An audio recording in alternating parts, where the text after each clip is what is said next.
This is Sarah Mellish, Chair of the Zoning Board of Appeals. I'll call the meeting to order at 7:02 PM on Tuesday, September 26th. I have with me Catherine Howe, John Benera, Sean Zahn, and Rob Scott. And our only application on tonight's agenda, I will start with that. There's no one here for it. What? There's no one here for it. Brian Stein's on the Oh, phone. they're on Zoom. Yeah, and the homeowner's on Zoom. Great. I forgot my laptop, so I'm using Sean's. It's the only way I can do it. I will open, excuse me? It's Gail. One quick question. Yeah. Did you pick up the site plan that I printed at 11 by 17 for you? Yes. And- Yes, we all did. Yes. Thank you All very right. much. You. You can see them. Thank you. Sorry. No. Do you have a button that you have to sign down here?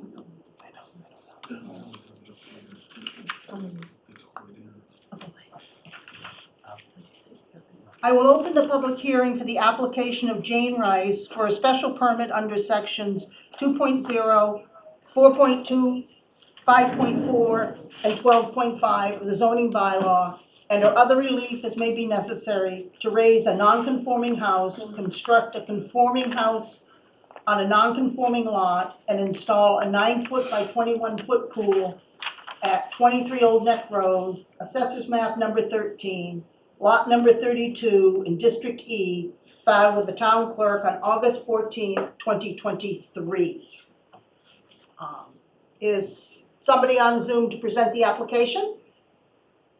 Yes, Madam Chair, Brian Stein from BDS Design. Thank you. If I could share my screen, I will run through. I believe I've made you a co-host. Can everybody see my screen? Yep. Yes. Great. So, for those of you that weren't there last night at the site walk, just wanted to have a picture of the existing house. I'm sure some of you have driven by. We're at 23 Old Neck Road. This is from Old Neck Road, showing the existing house that we will be taking down. I wanted to run through the site plan real quick, like we did last night. So the new proposed house is roughly in the same scale as the old house, a little bit bigger. And it's fully conforming to the setbacks, whereas the existing house is not. We are proposing to add a 2-car garage with a room above that is connected to the house by a roofed pergola. So it's open on the sides, but roofed on the top. There's a front porch, there's a side and rear covered porch. There's a 7 by 7 spa off that porch, and then there's the 9 by 21 pool in the back behind the garage. From the street, from Old Neck Road, you really cannot see the pool. This is a private driveway that goes back to 27 and 29 Old Neck. As they're coming down from up above here, without, they can see the fence, they can see the pool, we'll probably have some screening up there for some privacy, some landscape screening. But for the most part, you can't see it. At the neighbor next door here, there's a pool kind of up on top of the page here, up in here. And then their house is over in this direction here. The house is in the same scale as the old house. It's 2 stories. I can show the elevation here. So this is the front elevation here with the pergola, the front porch, the side porch, and the garage. There's will be a 4-foot high stone wall that is part of the pergola, and a gate that will make up the pool fence enclosure. And then just spinning around here, this is the garage from the parking court side, and then the rest of the house. The rear of the garage has kind of it's almost like a small pool cabana, if you will, a little storage area, changing area, bathroom, and then just an outdoor counter So real quick back on the site plan, just wanted to point out in red here that you have is the pool fence enclosure. The pool itself is a Hold on just a minute, Brian. pre-manufactured- We've got people I'm here, sorry? hold on just a minute. Oh, okay. For people with these 11 by 17, it's the black line on the outside is the fence, Yep. okay? Okay. Sorry. No problem. The pool is a pre-manufactured plunge pool, again, 9 by 21. Has an auto cover that's lockable for safety, has a couple lights in it, as I noted. The spa is essentially the same thing, but 7 by 7, one light in that, right off the deck of the house. Again, there will be some landscaping, shrubs and so forth around this to, to screen some of that. The existing house is a little bit shorter than the existing. Again, everything's conforming height-wise. Trying to think what else. When I spoke with Paul Orlando before we started here, he said, given that the house is, essentially in the same scale as the old one, we really need to come to you for the garage that has the room above and the pool spot. Is what he told me essentially. So that's kind of what we reviewed last night as well. Shingle style house. It'll be white cedar shingle with bleaching oil. Fairly Cape Nantucket kind of house in general. But other than that, I think it's pretty straightforward. If you have any questions, I'd be happy to answer them for you. Do you have any questions, Catherine? Not right now. Probably nothing relevant. I want to know about the stove. The stove? Yeah, there's an old stove in the online photos. It's not relevant at all, but it's identical to one that's in my home, and I want to know about it. But anyway, I was looking at this lovely old home and just thinking they're going to tear it down, but it's not what we're going to No, talk I've about. actually, and thank you everyone, this is Jane Rice, and I apologize, I'm traveling, and so the color and the brightness of my screen are not very good here, but I actually contacted a company that buys those types of antique stoves. What I wanna know. And got a quote on it, so they said to let them know when I was ready to start the demolition, and they were gonna come get it. Is it worth anything? Yeah, they thought it might be upwards of 12 to 1,500, depending on how they can get it out of the brick, because it's actually built into the kitchen wall. So this isn't, we have it looks like the exact same one in our kitchen currently. Yeah. Yeah. In yeah, it's a Manchester. Walker- I think it's a Walker and Dunlop. Exactly, it's a Walker stove from the 1800s. Yeah, right, yeah. Anyway, sorry, we'll let everyone else get back. But I've been wondering what to do with this. We use it to set dishes on now, but it's not really that useful. Anyway, carry on. Well, Sorry. I'll give you the name of, send me your contact information, I'll give you the name of the company that gave me the quote. That would be great, thanks. Yeah. All right, now on to the merits of the application. John, do you have any questions? I just want to remind people that the reason why the garage has come before us is because the lot's non-conforming. Yep. And they're expanding the footprint. Just the room above the garage is just an open bonus room, it looks like, just to clarify. Correct. Yeah, Correct. yeah, I have nothing further. And the other thing is on this second sheet I gave you, you'll notice that the pool is reoriented Yeah. from what the original Yes. one was.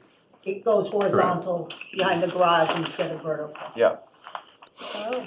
Yeah, so in terms of impervious surfaces, we are under where we said we were in the chart, based on this, Okay. based on a smaller patio. And so the only thing, can you just explain to us what's around the pool? Yeah, so it's basically just a bluestone type patio, walkway here, around the garage. This is a pea stone driveway, and then, some kind of bluestone walkway out front as well. The existing private driveway is a paved driveway, which we had to count in the impervious calcs. because it's on his property. And then there's a retaining wall, small retaining wall here to hold back the septic system is up here, leaching field, so we're holding that back with a small wall. Everything else is, building essentially. And there's a half bath off the back of the garage near the pool, to access the pool, is that correct? Correct. Sean, do you have any questions? No, I don't have any. Rob? No. Is there any member of the public who would like to speak on this application? Please raise your hand and Zoom.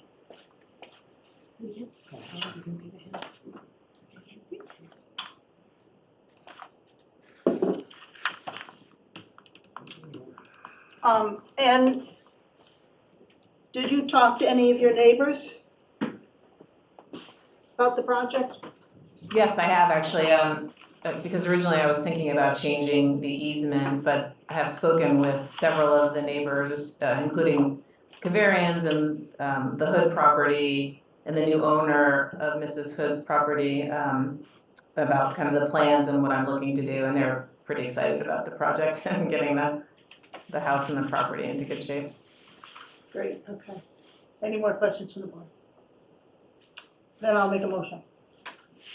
I move to close the public hearing and approve the application of Jane Rice for a special permit under sections 2.0, 4.2, 5.4, and 12.5 of the zoning bylaw, and other relief as may be necessary to raise an existing non-conforming residential structure, build a conforming residential structure with an attached garage on a non-conforming lot, and install a pre-manufactured 9-foot by 21-foot plunge pool and spa, approximately 49 square feet, at 23 Old Neck Road, Assessors Map number 13, Lot number 32 in District E, filed with the town clerk on August 14, 2023, based on a finding that the proposed project to raise the existing non-conforming residential structure, build a new conforming residential structure with attached garage, install a 9-foot by 21-foot pool and 49 square foot spa is in harmony with the purpose and intent of the bylaw,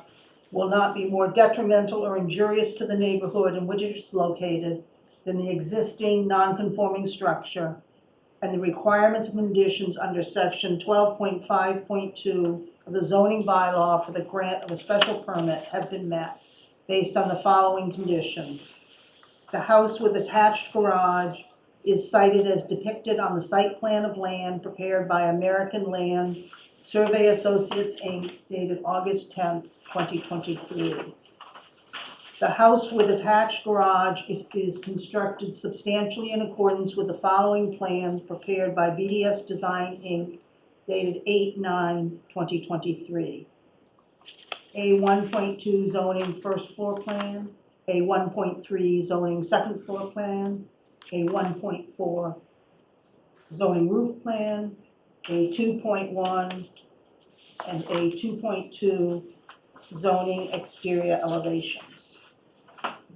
The pool, spot, and fence are cited as depicted on a 0.2 zoning site plan prepared by BDS Design, Inc., dated 9/25/23.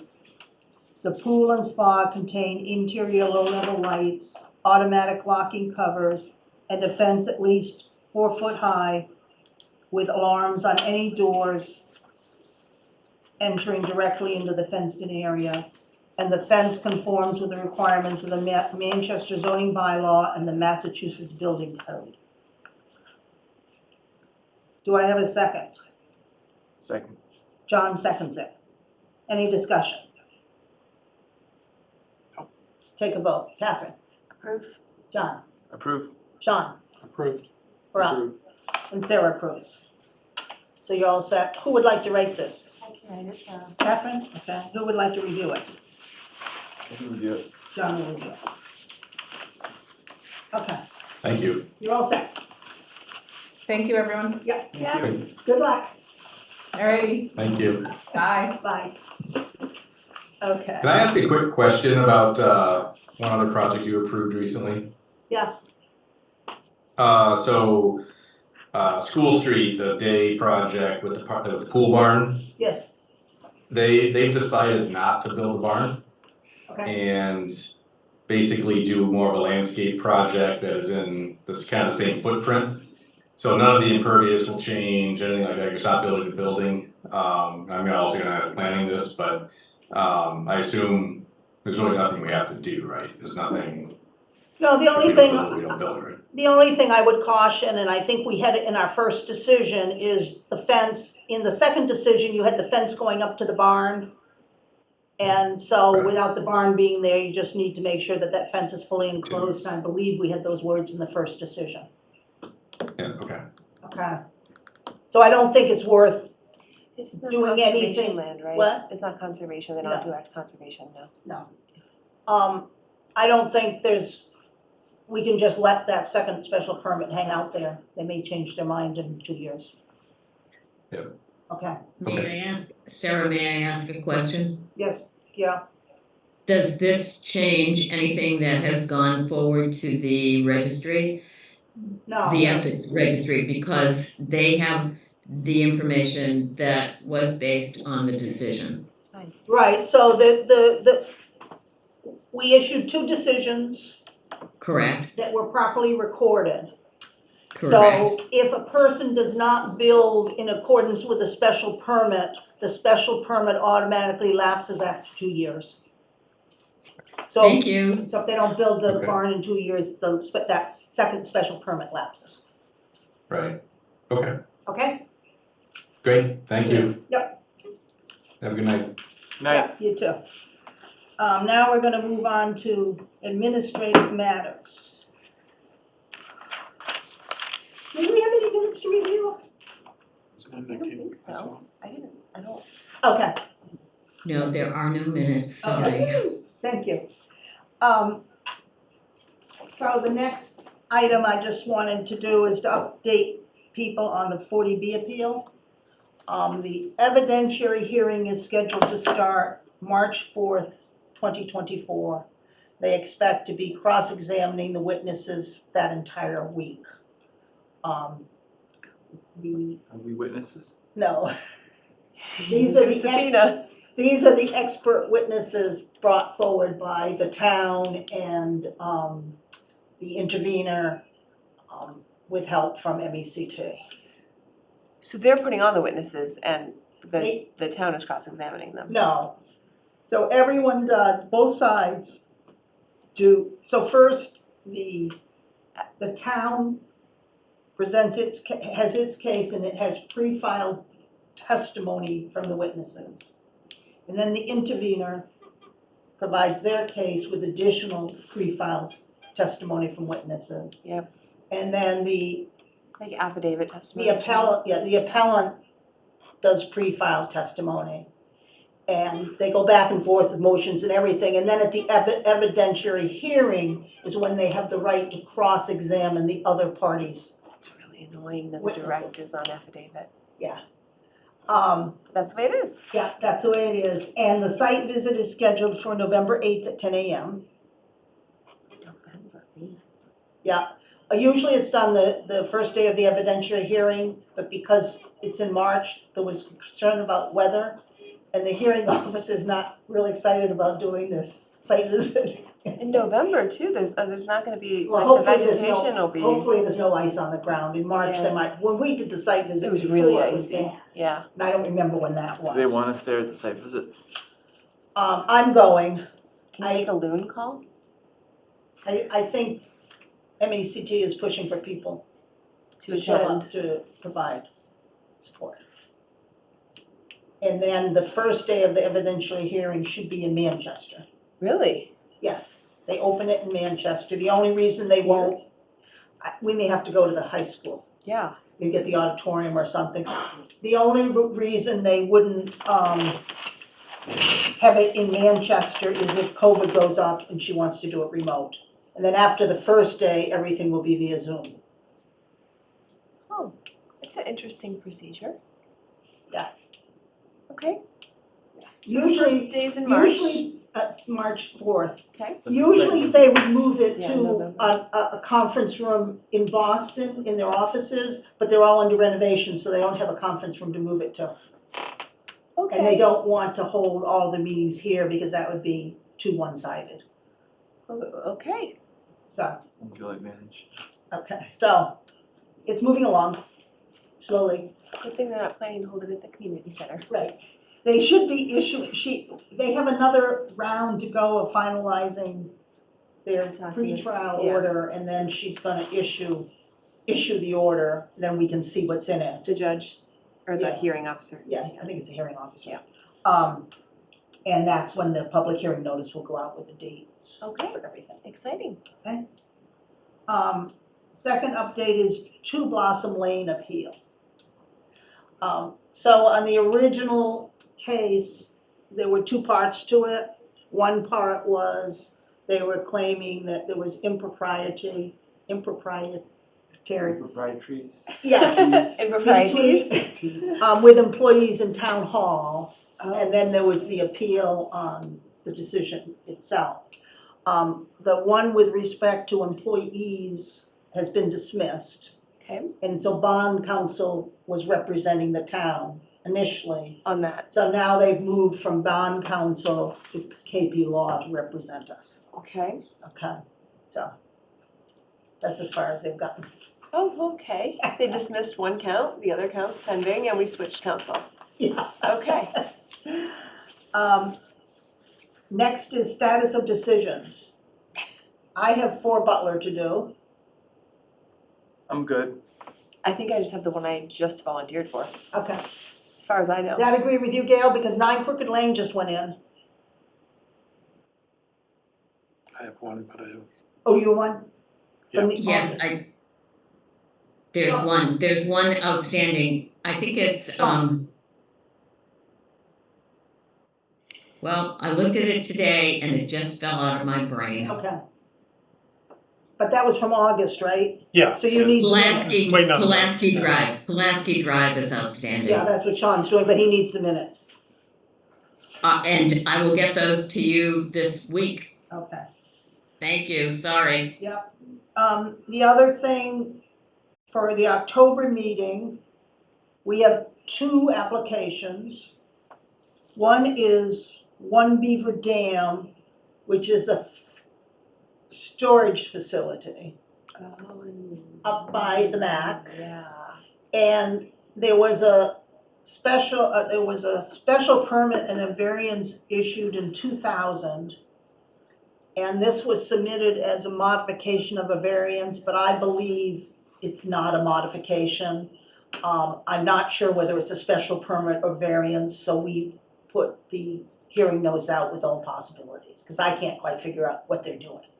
They're removing trailers and building a building, but the variance was for use, and the special permit was for the building, so I was confused, so I said, okay, we'll just do it. And then there's a second one for October, which was the Andrew Proctor one. Where was that, Gail? Remember? Well, Couldn't find it on my I- desk. I don't recall what the address is, but it's not particularly challenging. Okay, Is this on October 25th?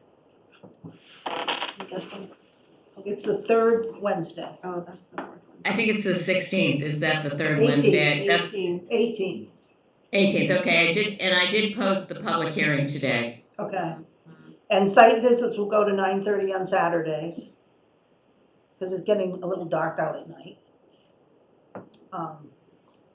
And then for November, cell signaling technology is, second week in October, is planning to submit an application for a variance with respect to height. Apparently because I was listening to the planning board meeting last night, and so there's an old quarry, and they're putting the garage in the quarry, and then the building above the quarry, and they were asked to keep it so you couldn't see it from 128, but because the garage is attached to the building, when you do the mean construction, you have to go from the top level down 40 feet below, And so it ran into problem with the height when you looked at the whole mean construction grade. Even though they're not really changing the construction grade, it's just that it's the way the reg is, the bylaw is, so. We have that one. Do we have any others for November? No, not yet. Oh, it's too early. Yep, a little early. Anything else we need to discuss? Nope. With that, I'll take a motion to adjourn. Make a motion.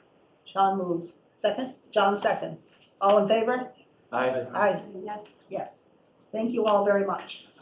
Thank you, good night. Good night. Good night. Right, it's the most efficient setting.